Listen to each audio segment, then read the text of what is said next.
अस्सलामुअलैकुम। मैं मियां हुजूर का साहबजादा और खलीफा हकीम शारिक अहमद तारिक तारिकी जहांगीरी आज एक बार फिर आपकी खिदमत में हाजिर हूं। आज जो है आज का जो टॉपिक है वो है बातनी तरक्की का राज, दुआ हिज़्बुल बहर के जरिए।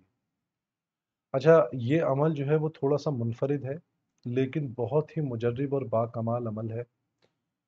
अल्हम्दुलिल्लाह ये अमल जो है वो मियां हुजूर से अता किया गया है। मियां हुजूर ने ही इस अमल की तरतीब अल्हम्दुलिल्लाह दी है, और ये अमल जो है वो बहुत ही ख़ास है। अगर कोई शख्स बातनी तरक्की के लिए और अपने बातिन की हिफाजत के लिए पढ़े। इसमें दुआ हिज़्बुल बहर का एक पैराग्राफ है जिसमें नस्अलुकल इस्मा, यहाँ से ये पैराग्राफ शुरू हो रहा है। इधर से आपने पढ़ना शुरू करना है और गुयूब तक। ये एक पैराग्राफ है। इस पैराग्राफ को आपने 111 मरतबा रोज़ाना पढ़ना है, और साथ में या हफीज़ो अव्वल आखिर जो है 11-11 मरतबा पढ़ना है। तो इंशाल्लाह जो अहबाब भी इस तरीके से पढ़ेंगे उनको बातनी तरक्की भी हासिल होगी और उनका बातिन की हिफाजत भी होगी।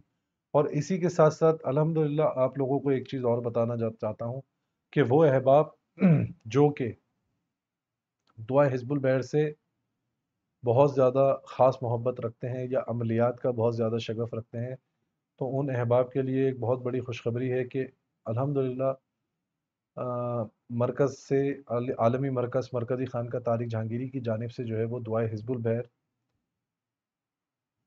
जो है वो इंट्रोड्यूस करवा दी गई है, उसको लॉन्च कर दिया गया है। तो जो अहबाब भी इस किताब को हासिल करना चाहते हैं वो इस किताब को हासिल कर सकते हैं, और स्क्रीन पे दिए गए नंबर्स पे रब्ता करके इस किताब को हासिल किया जा सकता है। अपनी दुआओं में मुझे याद रखें। जज़ाकल्लाहु खैरा। अस्सलामु अलैकुम वरहमतुल्लाह।